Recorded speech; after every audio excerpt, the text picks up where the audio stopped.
Salut, c'est Colombe Henrion. Bienvenue sur Sanitaire, le podcast du dispositif en partenariat One Health Océan Indien du CIRAD, en partenariat avec l'Agence régionale de santé La Réunion et l'association Les Petits Débrouillards de La Réunion.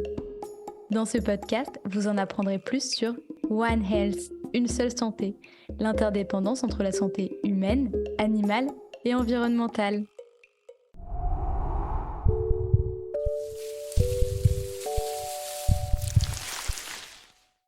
Pour cela, nous recevons Lisette Ibanez, docteure en économie comportementale et environnementale à l'INRAE. Bonjour Lisette. Bonjour Colombe. Jean Estebanez, docteur en géographie humaine, spécialiste des relations humains-animaux à l'université Paris-Est-Créteil. Bonjour Jean. Bonjour. Et Lolita Rubens, docteur et professeure de psychologie sociale, spécialiste des comportements environnementaux, aussi à l'université Paris-Est-Créteil. Bonjour Lolita. Bonjour Colombe.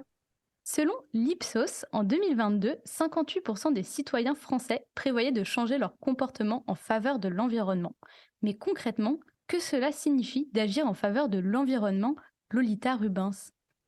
Alors si on parle au niveau individuel, la plupart du temps, on fait plutôt référence à ce qu'on appelle les éco-gestes, c'est-à-dire les comportements au quotidien qui permettent de réduire notre impact environnemental. On peut aussi appeler ça l'empreinte dans tous les grands champs. Donc en fait, on va parler de trier ses déchets, manger moins de viande par exemple, acheter de la seconde main, limiter ses déchets avec le zéro déchet, moins utiliser sa voiture, préserver la nature, économiser l'eau ou l'énergie. Mais ça peut être aussi des actions plus collectives, militer avec une association, faire une manifestation, interpeller les politiques. Mais je pense que c'est pas le type de comportement auquel on pense en répondant à ce type de questions. Donc plutôt les éco-gestes.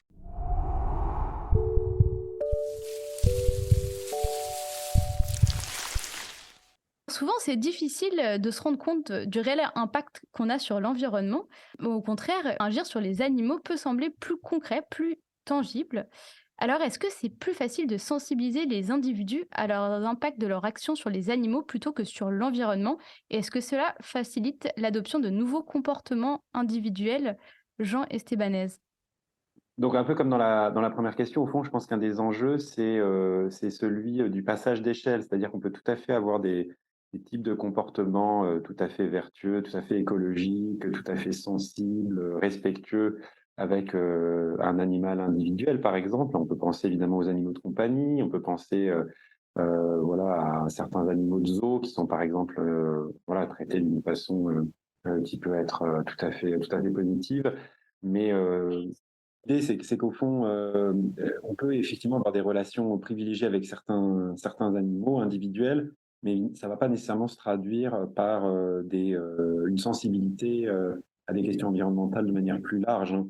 Et au fond, on peut tout à fait, par exemple, aimer passionnément son animal de compagnie et que celui-ci soit un chat et soit aussi un prédateur qui soit très préjudiciable à l'environnement local. Et puis, on connaît aussi les liens qui existent entre les animaux de compagnie, par exemple, et puis l'industrie agroalimentaire, y compris dans sa version la plus intensive. Donc, c'est pas tellement des liens ou des animaux spécifiques, je dirais, mais plutôt des types de relations qui peuvent avoir un impact sur des questions environnementales. Au fond, il y a des formes de savoir en contexte qui obligent en fait à pas isoler les animaux justement de leur environnement de manière plus large. Je sais pas, on peut penser l'ornithologie, on peut penser à certaines formes de chasse, au pistage, ont des types de relations en fait aux animaux et aux milieux qui se font de manière écologique en fait. Et ça, c'est peut-être plutôt dans le type de relation que dans des animaux spécifiques que peuvent se trouver des solutions. D'accord, donc c'est plutôt le type de relation que l'animal en tant que tel. Merci Jean. Alors la compréhension du devenir de nos actions est essentielle. Si nous ne savons pas pourquoi nous trions nos déchets, nous prenons les transports en commun ou nous évitons de rouler sur un hérisson, nous ne risquons pas de changer nos habitudes. Donc la compréhension est une des sources de motivation, mais c'est loin d'être la seule. Lisette Ibanez, quels sont les différents types de motivation pouvant favoriser les changements de comportement? Donc, c'est vrai que d'une part, il faut savoir quel est l'impact de notre action sur l'environnement si on veut le prendre en compte, mais pour ça, il faut aussi prendre en compte le bien-être des autres. Et c'est pas toujours le cas parce que nous, on a en général deux types de motivation. Une motivation extrinsèque, donc c'est des désirs d'avoir des récompenses. Donc, si je peux prendre un exemple, par exemple le transport en commun, si je veux surmonter le désagrément du transport en commun par rapport à la voiture, on va devoir me donner une subvention ou me payer mon abonnement pour prendre les transports en commun. Mais il n'y a pas que ça, parce que un individu en général est également doté d'autres motivations que nous on appelle les motivations intrinsèques. Et les motivations intrinsèques viennent vraiment du désir propre de l'individu. Donc c'est la satisfaction qu'un individu peut ressentir en adoptant un comportement vertueux. Donc, dans le cadre de transport en commun, il peut se sentir responsable. C'est qu'en prenant le transport en commun, il va moins encombrer la route et donc avoir un effet positif sur les autres. Il peut également se dire, je vais mettre moins de CO2, donc ça aussi, ça va bénéficier à tous. L'idée, c'est de stimuler ces motivations intrinsèques si on veut promouvoir les comportements pro-environnementaux. Maintenant, ce qui est à savoir, c'est que les motivations intrinsèques et extrinsèques ne sont pas forcément compatibles. Je m'explique. Si je veux activer les motivations extrinsèques, je peux mettre en place des incitations financières. Mais en mettant en place des incitations financières, ça va avoir un effet pervers sur mes motivations intrinsèques. C'est-à-dire, si on va me payer pour une action que j'étais volontaire à faire, dans ce cas-là, je ne retire plus cette même satisfaction. Et donc, ils sont annulés. Et nous, on appelle ça un effet d'éviction. Donc, il faut faire très attention avec les instruments économiques à mettre en place pour ne pas annuler les motivations intrinsèques dans une société. Dans ces cas-là, les individus le font pour les raisons économiques et pas pour les raisons environnementales. Exactement, donc on a l'exemple de don de sang, quand on va payer pour donner du sang, on pense que les gens qui donnent, ils le font pour des motivations pécuniaires et non pas pour le fait de aider les autres. Et donc du coup, ça change le sens du don du sang. Très intéressant. Alors pour motiver les individus à adapter des comportements en faveur de l'environnement et des animaux, de nombreux leviers d'action peuvent être mis en place. Engagement, persuasion, contrainte ou récompense, on vient d'en aborder quelques-uns. Lesquels pourrait-on prôner pour une meilleure efficacité, Lolita Rubens? Alors en effet, comme vient de le dire Lisette, de façon assez contre-intuitive, finalement, on a de nombreuses recherches qui montrent que les récompenses et les punitions ne sont pas forcément à privilégier. Pourtant, enfin les punitions, on va dire les sanctions ou la plupart du temps les amendes, les taxes, pourtant, ce sont quand même des choix qui sont faits par les politiques publiques souvent. On peut imaginer, en ce qui concerne par exemple les déchets, les taxes qui permettraient de faire payer les personnes en fonction du nombre de déchets qu'elles auraient ou du poids de déchets qu'elles auraient. Et comme on vient de le dire, en fait, c'est des techniques qui peuvent être efficaces, hein, même si parfois, pour provoquer un peu, je dis qu'elles ne le sont pas du tout, mais en tout cas, elles peuvent être efficaces au moment où elles existent. Et le problème, c'est lorsqu'elles disparaissent, elles ne sont pas efficaces pour susciter la motivation intrinsèque. Et moi, je parle d'engagement, si on se place sur du côté des théories de l'engagement. Les personnes ne sont pas engagées par leur comportement, ce qui veut bien dire qu'effectivement, ils ne sont pas ou elles ne sont pas motivées intrinsèquement par le comportement. Donc, ça fonctionne le temps que ça existe, possiblement, mais c'est vrai qu'on peut avoir ce revers de dès que ça disparaît, en fait, ça peut avoir des effets délétères. Donc, soit les comportements disparaissent, soit même on fait pire parce qu'on a l'impression d'avoir perdu quelque chose, par exemple, quand on a été récompensé, ou de faire quelque chose gratuitement, donc on décide de ne plus le faire. Par ailleurs, donc comme on le disait, les habitudes, c'est très compliqué à changer, à modifier. Et le fait d'amener les personnes à tester quelque chose de nouveau, ça peut être très pertinent dans ce cadre justement des théories de l'engagement. Donc effectivement, amener les personnes à passer à l'action directement, tester le comportement qu'on aimerait bien qu'elles adoptent pour pouvoir commencer à mettre en place effectivement, alors pas une habitude avec un seul test, mais en tout cas de pouvoir limiter les freins, certains freins, notamment au fait de ne pas se sentir capable de faire, au fait de ne pas savoir faire, de ne pas avoir assez d'informations. Mais pour ça, bien évidemment, il faut être convaincu que le comportement proposé soit le bon. Et donc, la persuasion dont vous parliez précédemment est nécessaire. Mais ce qu'on voit, c'est que ce n'est pas suffisant. Il faut bien évidemment que les personnes soient convaincues. Maintenant, ce qu'on se rend compte, et c'est souvent l'objet d'interventions, par exemple, de psychologues sociaux, c'est qu'on a cette différence entre, effectivement, le fait qu'on soit convaincu et le passage à l'action. On vient de parler de plusieurs mesures qui peuvent être mises en œuvre à l'échelle individuelle. Et maintenant, j'ai envie qu'on écoute une archive de 1999, cette fois-ci plutôt à l'échelle des pays. Suite de la conférence de l'ONU sur les changements climatiques, conférence qui se tient à Bonn jusqu'à vendredi. Mais pour lutter contre la pollution sur la planète, certains pays pollueurs, et non des moindres, c'est-à-dire les États-Unis, sont prêts à monnayer la continuité de leurs pratiques industrielles. Explication Hélène Vergne. Le réchauffement climatique et la pollution de la planète ne font plus aucun doute. Responsables, les activités humaines. Des gaz s'accumulent dans l'atmosphère et réchauffent anormalement la Terre. Au hit-parade de la pollution, les États-Unis. Ils rejettent 19 tonnes de dioxyde de carbone par an et par habitant. Viennent ensuite la Russie avec 14 tonnes, la Grande-Bretagne 10, le Japon 9, la France 7 et la Chine 2 tonnes par an et par habitant. L'asphyxie de la planète augmente de 3 à 4% chaque année. En 1997, lors du sommet de Kyoto, les pays industriels s'étaient engagés à réduire leurs émissions de gaz de 5%. Mais les États sont en désaccord sur les méthodes. D'un côté, les Européens.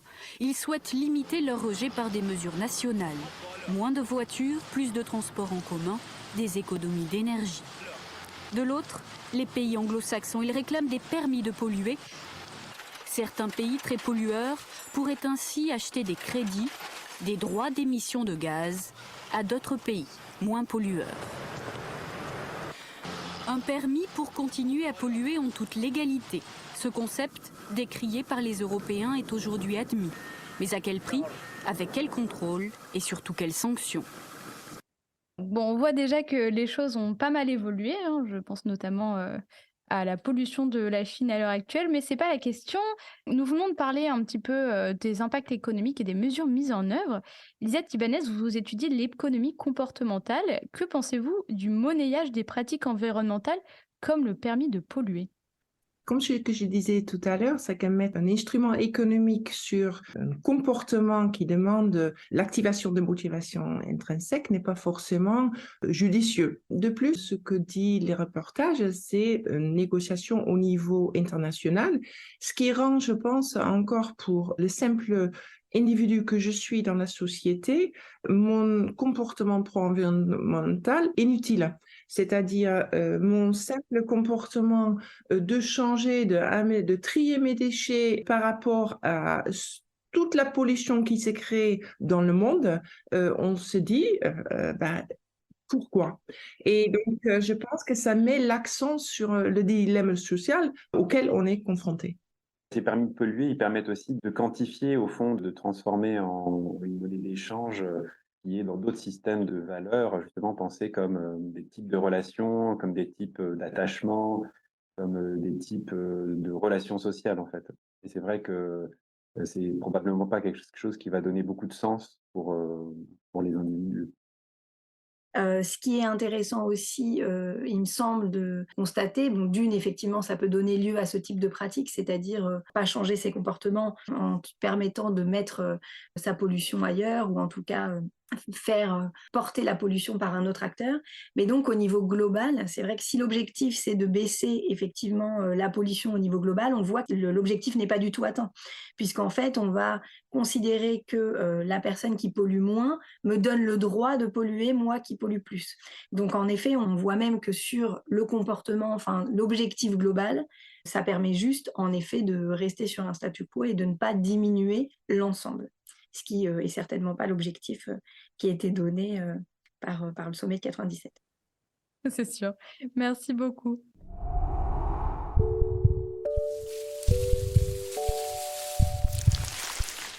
Alors, la sphère sociale, que ce soit les schémas, les représentations ou les normes, joue un rôle prépondérant dans les comportements et les choix individuels. Comment la morale, qu'elle soit sociale ou individuelle, impactent les comportements des individus et comment peuvent-elles constituer des biais conduisant peut-être à des résultats qui peuvent être contre-productifs? Lisette Ibanez. Donc, en effet, la morale, c'est un moteur important des motivations d'adopter un certain comportement. Et je rebondis sur ce que disait Lolita, c'est que quand on crée un marché pour quelque chose qui est normalement moralement mal, on en fait quelque chose qui est acceptable. Et donc, du coup, adopter ce comportement ne crée pas de culpabilité comme ça aurait pu. Donc, ce qui est à savoir que tout humain, en général, il essaie de trouver un équilibre dans ses bonnes et mauvaises actions.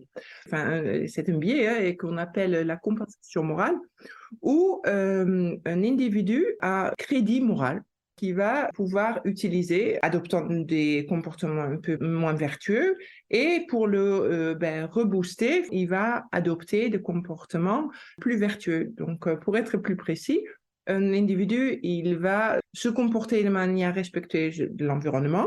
Ça va lui permettre de se sentir une bonne personne, ou il booste son ego, qui par la suite va lui permettre de se comporter moins respectueux de l'environnement. Donc c'est quelque chose qui est très humain, on le fait tous. Par exemple, quand on fait du sport, on va tous se dire, tiens, maintenant, je vais me donner le droit d'aller à un McDo. Donc ça, je pense qu'on le fait tout, on le fait de manière inconsciente. Mais il y a beaucoup d'études scientifiques qui ont essayé de comprendre ce phénomène, et donc ça a été démontré. Notamment, je peux donner un exemple d'une étude qui a été menée en Angleterre, où ils ont mesuré donc ces effets pervers chez des individus qui avaient rendu leur logement plus économe en énergie via l'isolation, en installant des chauffages plus écologiques. Et on a constaté que ces personnes-là s'octroyaient des températures de chauffage plus élevées, de prendre des douches plus longues. Et donc, ça a créé des effets de rebond ou des effets néfastes sur ce qu'on attendait de ces personnes-là qui avaient commencé à adopter un comportement pro-environnemental. Donc ça, on ne connaît pas le résultat global, mais c'est des choses qui sont à prendre en compte quand les politiques mettent en place des politiques. Si on essaie de promouvoir de petits gestes, c'est-à-dire penser à éteindre vos lumières quand vous sortez de la pièce, mais quel effet ça va avoir sur ses autres comportements? Est-ce que ça va lui laisser le droit il sera déculpabilisé et donc du fait, il prendra sa voiture pour aller au travail au lieu du transport en commun? Et si on fait la note globale, qu'est-ce qu'il en est? Et donc ça, je pense que c'est de grandes interrogations que les politiques publiques devraient se poser. Oui, c'est sûr que c'est pas facile parce que c'est ça, toute la question reste de savoir si la compensation morale, le résultat in fine sur l'environnement est quand même moins nocif que le résultat avant la mise en place de meilleurs comportements. Et toute une science et pas évident à anticiper. Donc, le comportement des individus est donc lié en partie à leur représentation et représentation sociale. Jean-Yves Ibanez, vous êtes géographe. Dans le cas des relations humain-animal, en quoi l'espace et en particulier l'attribution d'une place déterminée impacte-t-il directement le comportement des humains vis-à-vis des animaux et du coup leur volonté de les préserver ou non? En fait, on les pense, on les catégorise d'une façon qui n'est pas indépendante du contexte dans lequel ça se fait.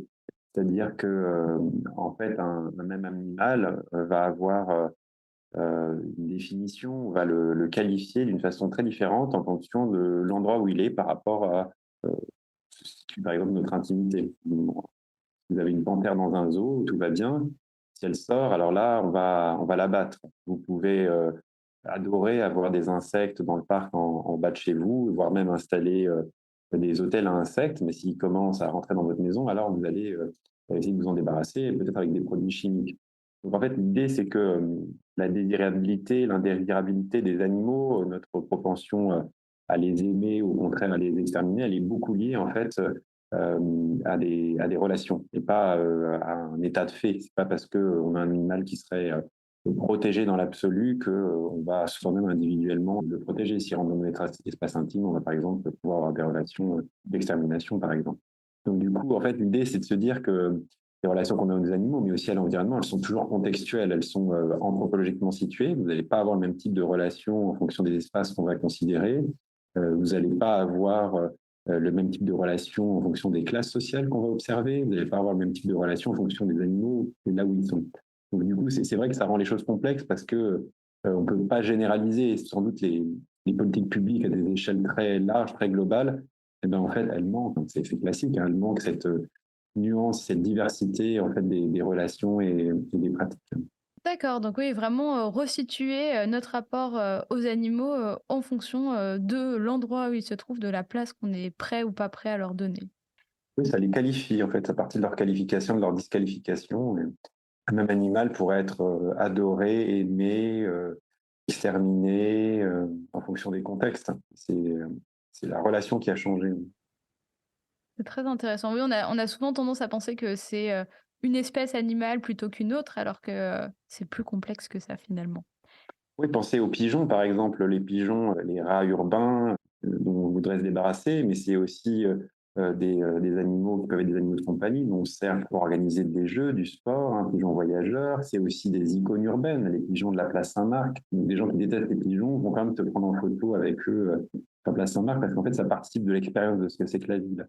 Donc c'est ça qui est intéressant, c'est que les animaux, c'est pas juste des êtres de biologie, c'est des êtres sociaux. On noue avec eux des relations qui sont des relations morales, qui sont des relations éthiques, qui sont des relations sociales. Et donc qui sont évidemment éminemment variables.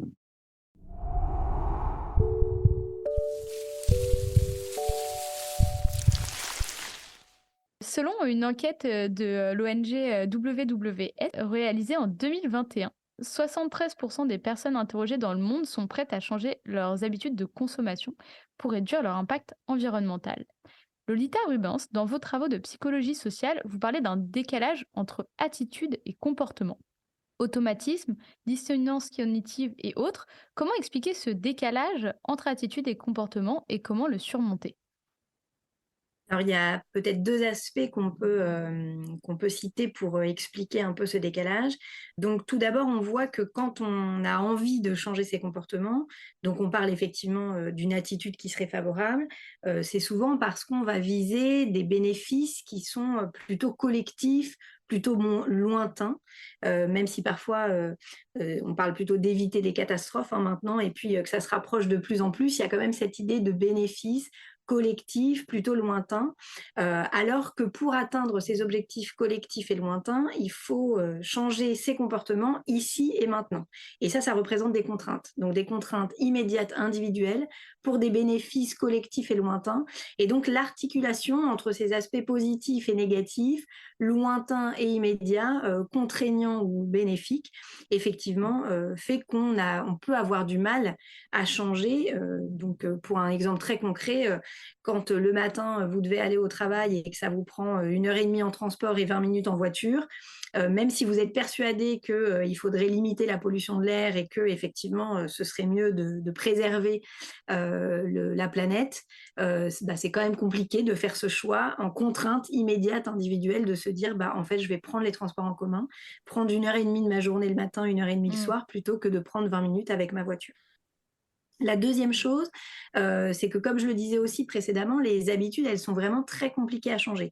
Et si on parle d'habitudes de consommation, en fait, on se rend compte qu'effectivement, la plupart des gens sont convaincus qu'il faudrait changer, mais quand on veut changer, et en particulier ses consommations, ça veut dire aussi qu'il faut donner de l'énergie, qu'il faut donner du temps et surtout de l'attention, qui est une ressource extrêmement rare pour le cerveau, pour modifier ses habitudes. C'est-à-dire que la plupart du temps, sur une journée, on fonctionne avec des automatismes, effectivement, des comportements qui sont automatisés, ce qu'on peut appeler des scripts comportementaux.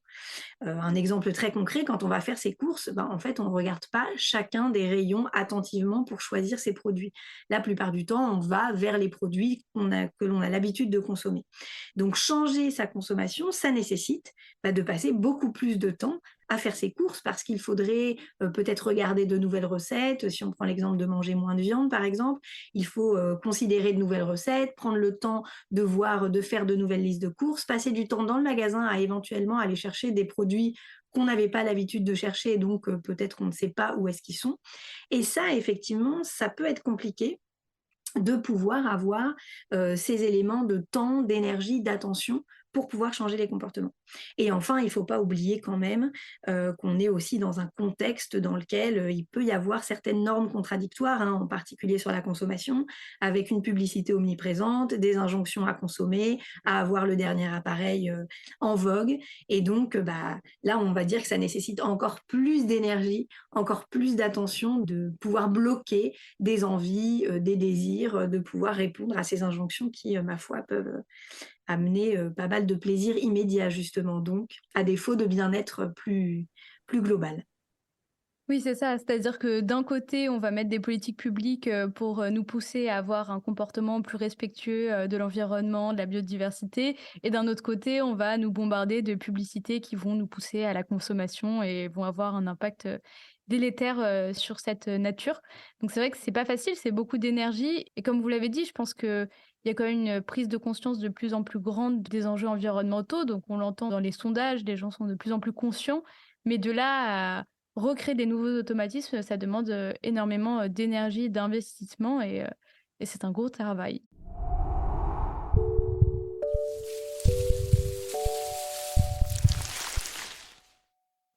Alors, outre le décalage entre attitude et comportement, quels autres freins peuvent entraver la mise en place de nouveaux comportements pro-environnementaux? Je pense notamment au décalage temporel entre l'action individuelle et le résultat global. On a parlé déjà des contraintes économiques tout à l'heure et Lisette Ibanez, dans vos travaux, vous parlez également de la surconfiance en soi. Alors, est-ce que vous pouvez un peu nous détailler ces freins, s'il vous plaît? Oui, c'est un peu en complément de ce que disait Lolita. Je pense que, décalage temporel qui freine au changement de comportement, ça vient aussi du tendance à l'individu de placer vraiment toute son attention sur aujourd'hui et beaucoup moins sur demain. On procrastine tous. Donc, si le bénéfice n'est pas aujourd'hui, il va privilégier ses bénéfices d'aujourd'hui plutôt que celles de demain. Mais en effet, il y a la surconfiance aussi, sur laquelle j'ai travaillé, où en général, l'individu a cette tendance à croire qu'il est mieux que les autres. Il fait déjà beaucoup, ce qui est souvent faux, hein, mais il a cette perception d'être déjà en avance des autres. Et donc souvent, on a besoin de lui rappeler qu'il n'est pas si bon que ça. Et si on lui rappelle de ce que font ses pairs, ça peut être une façon de lui changer de comportement. Donc ça, c'est un biais qui est étudié, donc qui est en lien avec ce que font les autres, donc quelle est la norme de comment on devrait se comporter. Mais je pense qu'un autre frein qui me semble quand même aussi en lien de ce que disait Lolita, c'est cette aversion au changement. Je pense qu'on a vraiment une difficulté d'aller faire quelque chose, de se sortir de ses habitudes. Et ça, pourquoi? Je pense que c'est la citation d'André Gide, c'est choisir, c'est renoncer. C'est-à-dire que j'ai une aversion au risque parce que je ne sais pas qu'est-ce que je vais trouver, de quelle manière je vais apprécier mon nouveau comportement. Mais de l'autre côté, on sait aussi qu'on a une aversion à la dépossession. Quand on possède quelque chose, on y attache une valeur beaucoup plus grande que si on doit l'acquérir. Donc, il y a des exemples très simples qui sont faits dans la littérature où on donne une tasse à une personne et on lui demande combien il est prêt à recevoir pour qu'il s'en sépare. Et il y a un autre groupe où on demande d'exprimer un prix auquel des personnes veulent acheter la même tasse. Et on démontre très facilement que la valeur attribuée à la tasse qu'on possède est beaucoup plus élevée que la tasse qu'on peut acheter. Et donc, ces deux phénomènes de l'aversion à la perte et l'aversion au risque font en sorte que les personnes restent arc-boutées à leur comportement d'aujourd'hui. Non, mais je pense que c'est tout à fait vrai. Je pense que c'est vrai dans plein de choses de la vie de tous les jours où les gens ont plus peur de changer, même s'ils sont dans une situation inconfortable, mais une situation inconfortable que finalement ils connaissent et dans laquelle ils trouvent finalement un certain confort bizarrement. Merci beaucoup Lisette. Justement, la recherche de bien-être ou de confort contribue fortement à déterminer le comportement des individus. Et la grande question, c'est comment trouver un équilibre personnel entre bien-être individuel et comportements pro-environnementaux sans rentrer dans un changement trop brutal qui pourraient conduire à des réactions contre-productives de la part des citoyens, Lolita Rubens. Alors, vous évoquiez tout à l'heure la dissonance cognitive. C'est vrai qu'on peut voir justement dans ces situations de décalage entre attitude et comportement déjà un sentiment de dissonance cognitive, c'est-à-dire que on peut ressentir un mal-être pour le coup, ou en tout cas un malaise entre le fait qu'on puisse avoir envie de préserver la planète et puis se rendre compte qu'on n'agit pas toujours de la même façon. Donc, effectivement, être aligné avec ses attitudes, pouvoir se sentir aligné avec ses valeurs, agir, peut apporter du bien-être en soi. C'est-à-dire qu'effectivement, arriver à mettre en place des comportements pro-environnementaux, ça peut être source de bien-être, ça peut être source, de se sentir, voilà, bien, ancré, aligné avec ses valeurs et donc ça peut être réellement un levier pour se sentir bien. Là où effectivement cette idée de bien-être en mettant en place des comportements pro-environnementaux peut être menacée, c'est certainement lorsqu'on a l'impression que ce qu'on fait ne sert à rien et on l'a un petit peu évoqué au début. Quand on se sent seul face à l'immensité du problème, quand on a l'impression qu'effectivement on est le seul ou la seule à faire des efforts également, puisque comme on le disait, ces comportements pro-environnementaux, aujourd'hui, la plupart du temps, ils viennent quand même avec une part de contrainte, voire parfois on peut sentir un peu de sacrifice. Et dans ce cas-là, si on a l'impression qu'effectivement on est en train de mettre une goutte d'eau dans un océan, on peut se sentir vraiment inutile en termes d'efficacité. On peut avoir l'impression vraiment que c'est pas du tout efficace. Et effectivement, il y a un équilibre à trouver entre soi et ses valeurs, entre soi et la société. Et c'est là peut-être que le bien-être est le plus menacé.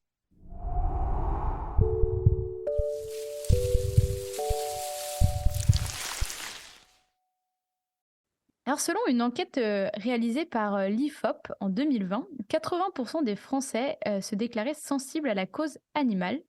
Dans le cas des relations des humains avec les animaux, en quoi peuvent-elles également apporter des bénéfices réciproques sans nécessairement exiger des sacrifices qui pourraient nuire à l'un ou à l'autre? Jean Estebanez. Effectivement, la question animale dans cette version qu'on voit émerger aujourd'hui devient un problème public autour d'enjeux qui sont des enjeux qui sont posés en termes moraux, en fait, avec l'idée qu'il y a des types de relations aux animaux qui seraient des relations mauvaises par essence. La chasse, les jardins zoologiques, le cirque. En fait, ce qu'on voit émerger, c'est l'idée que l'utilisation d'animaux, elle va très rapidement être articulée avec l'idée d'une exploitation, donc d'une relation qui est immorale au fond. Et que cette relation qu'il faudrait en fait corriger. Et donc effectivement, hein, ce qu'on observe, c'est vraiment des formes de reconfiguration de toute une série de métiers, de lieux, de dispositifs, même juridiques. Hein. On voit qu'on commence à avoir l'émergence de partis politiques animalistes dans lesquels, au fond, ces relations aux animaux souhaitent les reconfigurer. Ce qu'on peut se poser comme question, hein, c'est si ce sont justement ces formes de relations, la chasse, l'élevage, qui sont mauvais en soi, ou si c'est une forme finalement de caricature de ce que sont ces types de relations, qui sont sans doute beaucoup plus complexes que celles qui sont décrites par les mouvements animalistes. Hein, dans l'élevage, vous avez une diversité énorme de ce que c'est que le type de relation, depuis des productions animales qui sont effectivement dans lesquelles on va désubjectiviser les animaux, dans lesquelles on est vraiment dans l'industrie agroalimentaire dans laquelle le vivant, effectivement, est complètement perdu. Hein. Il n'y a effectivement plus de relation morale, où la relation morale est très dure à tenir pour les gens qui y travaillent. Et puis, vous avez des relations d'élevage dans lesquelles on est bien dans des relations réciproques avec des animaux, ce qui n'empêche pas de les mettre à mort à la fin. Donc, au fond, on a vraiment à nouveau, hein, si je dois répéter le grand message dont je parle depuis tout à l'heure, c'est l'idée qu'il y a une grande diversité en fait dans les types de relations. La chasse, c'est des modalités de relations qui peuvent être très écologiques, ou c'est aussi une chasse commerciale qui peut être tout à fait destructrice. Donc au fond, c'est vraiment dans la nuance de ce que c'est que la relation que se cache l'enjeu, et non pas dans les grandes étiquettes.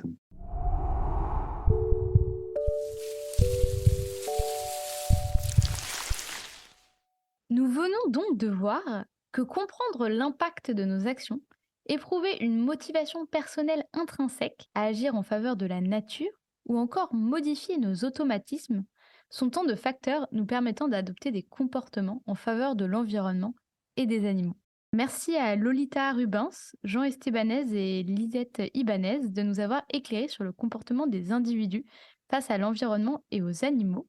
On vous retrouve le 15 juillet dans une seconde partie d'épisode où nous verrons ensemble les outils et projets mis en œuvre par les chercheurs et les pouvoirs publics afin de concilier comportement en faveur de l'environnement et des animaux et bien-être individuel.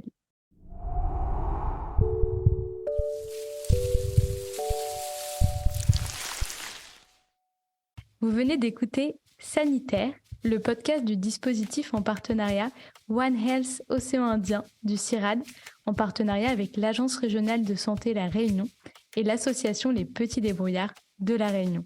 Si notre épisode vous a plu et que vous souhaitez en savoir plus sur l'interdépendance entre la santé des animaux, celle de l'environnement et la nôtre, abonnez-vous sur notre page. Vous pouvez aussi nous suivre sur Instagram, Facebook et LinkedIn. Cet épisode a été écrit, réalisé, enregistré et monté par moi-même, Colombe Henrion. Audrey Chaunette s'est occupée de l'animation sonore et Léa Chanron de l'infographie. À très vite, bonne écoute.